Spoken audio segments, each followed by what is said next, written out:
శ్రీ మహాగణాధిపతయే నమః. ఐం మహాసరస్వత్యే నమః. శ్రీ లలితాంబికాదేవ్యే నమః. ఈ 2024 సంవత్సరము ఉగాది పండుగ అంటే క్రోధి నామ సంవత్సర ఉగాది పండుగ సందర్భముగా ఈ ఉగాది పండుగ నుండి ఈ సంవత్సరం అంతా కూడా ద్వాదశ రాసుల వాళ్లకు ఎలా ఉండబోతున్నది, ఈ 2024 ఉగాది పండుగ పంచాంగ శ్రవణము పంచాంగ పఠనములో ఎలా ఉంటుంది ఏమిటి అనేటువంటి విషయాలను ఇప్పుడు మనము తెలుసుకోబోతూ ఉన్నాము. 12 రాసుల వాళ్లకు కూడా ఈ ఉగాది పండుగ నుండి ఏప్రిల్ 9వ తేదీ ఉగాది పండుగ నుండి ఈ సంవత్సరం అంతా కూడా 12 రాసుల వాళ్లకు ఎవరెవరికి ఎలా ఉండబోతుంది ఏమిటి. కుజుడు రాజైనాడు, మంత్రి శని అయినటువంటి దాని వలన, చంద్రుడు ధాన్యాధిపతి అయినటువంటి దాని వలన ఎలా ఉండబోతుంది అన్ని రాసుల వాళ్లకు అని ఒక్కసారి ఇప్పుడు మనము తెలుసుకుందాం. కుంభరాశి వారికి ఈ క్రోధీనామ సంవత్సరం 2024 ఉగాది పండుగ నుండి ఈ సంవత్సరం అంతా ఎలా ఉందో ఇప్పుడు మనం చెప్పుకుందాం. ధనిష్ఠా నక్షత్రము 3-4 పాదాలు, శతభిష నక్షత్రము 4 పాదాలు, పూర్వాభాద్ర నక్షత్రము 3 పాదాలు, 1, 2, 3 పాదాలు కలిస్తే కుంభరాశి. ఆదాయము 14, వ్యయం 14, రాజపూజ్యత 6, అగౌరవము 1. కుంభరాశి వాళ్లకు చాలా చాలా బాగుంది అని చెప్పాలి. ఎంత సంపాదిస్తున్నారో అంత ఖర్చు పెడుతున్నారనేటువంటి దానివల్ల కాదు, చాలా యోగవంతముగా ఉన్నది. ఎందుకంటే శని మంత్రి అయినాడు, శని స్వక్షేత్రగతుడై ఉన్నాడు కూడా. శని అనుకుంటే ఇవ్వనిదంటూ ఏమీ లేదు. శారీరకమైనటువంటి శ్రమ పెడతాడు, కానీ ఉన్నతమైనటువంటి స్థితిగతులు కలుగజేస్తాడు అనేటువంటిది కూడా యథార్థము. ఇక్కడ మనం అది గమనించాలి. ఏది సంకల్పించినా మీరు ఆ సంకల్పానికి మీకు ఖచ్చితముగా సిద్ధి కలుగుతుంది. ఏ కార్యక్రమము మొదలుపెట్టినా మీకు జయమే కలుగుతుంది గాక అధిక శ్రమ అనేటువంటిది ఉంటుంది. కానీ ఈ సంవత్సరము మీరు ప్రశంసల మీద ప్రశంసలు పొందుతారు. ఉద్యోగంలో ఉన్నతమైనటువంటి స్థితికి చేకూరుతారు గాక ఉన్నతమైనటువంటి స్థితికి చేరుతారు మీరు. ధనలాభం అనేటువంటిది ఉంటుంది, విపరీతమైనటువంటి ధనలాభం అనేటువంటిది ఉన్నది. స్త్రీల వలన లాభాలు అనేటువంటివి కలుగుతాయి మీకు. కీర్తి ప్రతిష్టలు వస్తాయి, పేరు రావడము ఉంటుంది. కీర్తి రావటము, పేరు రావటము. ఇన్నాళ్ళు చేస్తూ ఉండినా అబ్బా మీరా మిమ్మల్ని చూడాలని అనుకున్నామండి, ఎప్పటి నుంచో మీ గురించి మీ బాస్ చెబుతున్నాడండి అని ఇలా ఉద్యోగాలు చేసుకునేటువంటి వాళ్లకు పై ఆఫీసర్ల యొక్క ప్రశంసలు, ఏదో ఒక రకంగా కీర్తి ప్రతిష్టలు అయితే వస్తాయి. పేరు రావడం అనేటువంటిది ఉన్నది. అందరికీ ఆదర్శముగా ఉండాలి అనేటువంటి దానికి మిమ్మల్ని చూపిస్తారు. మీలా అందరు ఉండాలి అని మిమ్మల్ని చూపుతారు ఈ సంవత్సరము. బంధువుల యొక్క ఆగమనం అనేటువంటిది మీకు చాలా సంతోషం అనిపిస్తుంది.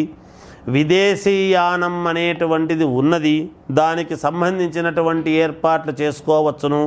శుభకార్యాలు చేసుకునేటువంటి వాళ్లకు తప్పకుండా శుభకార్యాలు జరుగుతాయి. ఉద్యోగం రావాల్సినటువంటి వాళ్లకు ఉద్యోగం వస్తుంది.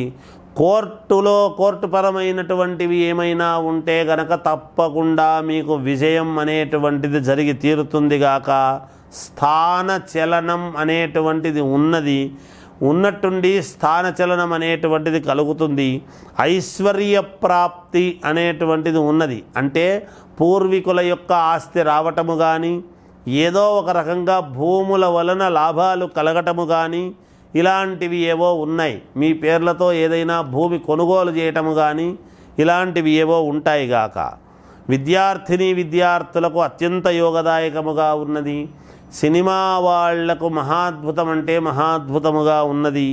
రాజకీయములో ఉండేటువంటి వాళ్లకు మీదే దానికంతా కూడా మొట్టమొదటి వ్యక్తులై రాజకీయాన్ని నడిపించేటువంటి పాత్ర మీకే ప్రధానమైనటువంటి ఇది ఉండబోతున్నది ఈ రాశి వాళ్లకు అని తెలియజేస్తున్నాను. ఏది ఏమైనా వ్యక్తిగతమైనటువంటి జాతకాన్ని చూసుకోండి, మేలు జరుగుతుంది. మీ ఇంటి దేవుణ్ణి మీరు ఆరాధించండి, మెరుగైనటువంటి ఫలితాలు పొందండి అని తెలియజేస్తూ జయోస్తు. కుంభరాశి వారికి ఈ క్రోధీనామ సంవత్సరం 2024 ఉగాది పండుగ నుండి ఈ సంవత్సరం అంతా ఎలా ఉందో ఇప్పుడు మనం చెప్పుకుందాం. ధనిష్ట నక్షత్రము 3-4 పాదాలు, శతభిష నక్షత్రము 4 పాదాలు, పూర్వాభాద్ర నక్షత్రము 3 పాదాలు, 1, 2, 3 పాదాలు కలిస్తే కుంభరాశి. ఆదాయము 14, వ్యయం 14, రాజపూజ్యత 6, అగౌరవము 1. కుంభరాశి వాళ్లకు చాలా చాలా బాగుంది అని చెప్పాలి. ఎంత సంపాదిస్తున్నారో అంత ఖర్చు పెడుతున్నారనేటువంటి దానివల్ల కాదు, చాలా యోగవంతముగా ఉన్నది. ఎందుకంటే శని మంత్రి అయినాడు, శని స్వక్షేత్రగతుడై ఉన్నాడు కూడా. శని అనుకుంటే ఇవ్వనిదంటూ ఏమీ లేదు. శారీరకమైనటువంటి శ్రమ పెడతాడు, కానీ ఉన్నతమైనటువంటి స్థితిగతులు కలుగజేస్తాడు అనేటువంటిది కూడా యథార్థము. ఇక్కడ మనం అది గమనించాలి. ఏది సంకల్పించినా మీరు ఆ సంకల్పానికి మీకు ఖచ్చితముగా సిద్ధి కలుగుతుంది. ఏ కార్యక్రమము మొదలుపెట్టినా మీకు జయమే కలుగుతుంది గాక. అధిక శ్రమ అనేటువంటిది ఉంటుంది, కానీ ఈ సంవత్సరము మీరు ప్రశంసల మీద ప్రశంసలు పొందుతారు. ఉద్యోగంలో ఉన్నతమైనటువంటి స్థితికి చేకూరుతారు గాక, ఉన్నతమైనటువంటి స్థితికి చేరుతారు మీరు. ధనలాభం అనేటువంటిది ఉంటుంది, విపరీతమైనటువంటి ధనలాభం అనేటువంటిది ఉన్నది. స్త్రీల వలన లాభాలు అనేటువంటివి కలుగుతాయి మీకు. కీర్తి ప్రతిష్టలు వస్తాయి, పేరు రావడము ఉంటుంది. కీర్తి రావటము, పేరు రావటము. ఇన్నాళ్ళు చేస్తూ ఉండినా అబ్బా మీరా మిమ్మల్ని చూడాలని అనుకున్నామండి, ఎప్పటి నుంచో మీ గురించి మీ బాస్ చెబుతున్నాడండి అని ఇలా ఉద్యోగాలు చేసుకునేటువంటి వాళ్లకు పై ఆఫీసర్ల యొక్క ప్రశంసలు, ఏదో ఒక రకంగా కీర్తి ప్రతిష్టలు అయితే వస్తాయి. పేరు రావడం అనేటువంటిది ఉన్నది. అందరికీ ఆదర్శముగా ఉండాలి అనేటువంటి దానికి మిమ్మల్ని చూపిస్తారు. మీలా అందరు ఉండాలి అని మిమ్మల్ని చూపుతారు ఈ సంవత్సరము. బంధువుల యొక్క ఆగమనం అనేటువంటిది మీకు చాలా సంతోషం అనిపిస్తుంది. విదేశీయానం అనేటువంటిది ఉన్నది, దానికి సంబంధించినటువంటి ఏర్పాట్లు చేసుకోవచ్చును. శుభకార్యాలు చేసుకునేటువంటి వాళ్లకు తప్పకుండా శుభకార్యాలు జరుగుతాయి. ఉద్యోగం రావాల్సినటువంటి వాళ్లకు ఉద్యోగం వస్తుంది. కోర్టుపరమైనటువంటివి ఏమైనా ఉంటే గనక తప్పకుండా మీకు విజయం అనేటువంటిది జరిగి తీరుతుంది గాక. స్థాన చలనం అనేటువంటిది ఉన్నది, ఉన్నట్టుండి స్థానచలనం అనేటువంటిది కలుగుతుంది. ఐశ్వర్య ప్రాప్తి అనేటువంటిది ఉన్నది, అంటే పూర్వీకుల యొక్క ఆస్తి రావటము కానీ, ఏదో ఒక రకంగా భూముల వలన లాభాలు కలగటము కానీ, ఇలాంటివి ఏవో ఉన్నాయి. మీ పేర్లతో ఏదైనా భూమి కొనుగోలు చేయటము కానీ ఇలాంటివి ఏవో ఉంటాయి గాక. విద్యార్థులకు అత్యంత యోగదాయకముగా ఉన్నది. సినిమా వాళ్లకు మహాద్భుతం అంటే మహాద్భుతముగా ఉన్నది. రాజకీయములో ఉండేటువంటి వాళ్లకు మీదే దానికంతా కూడా మొట్టమొదటి వ్యక్తులై రాజకీయాన్ని నడిపించేటువంటి పాత్ర మీకే ప్రధానమైనటువంటి ఇది ఉండబోతున్నది ఈ రాశి వాళ్లకు అని తెలియజేస్తున్నాను. ఏది ఏమైనా వ్యక్తిగతమైనటువంటి జాతకాన్ని చూసుకోండి, మేలు జరుగుతుంది. మీ ఇంటి దేవుణ్ణి మీరు ఆరాధించండి, మెరుగైనటువంటి ఫలితాలు పొందండి అని తెలియజేస్తూ జయోస్తు.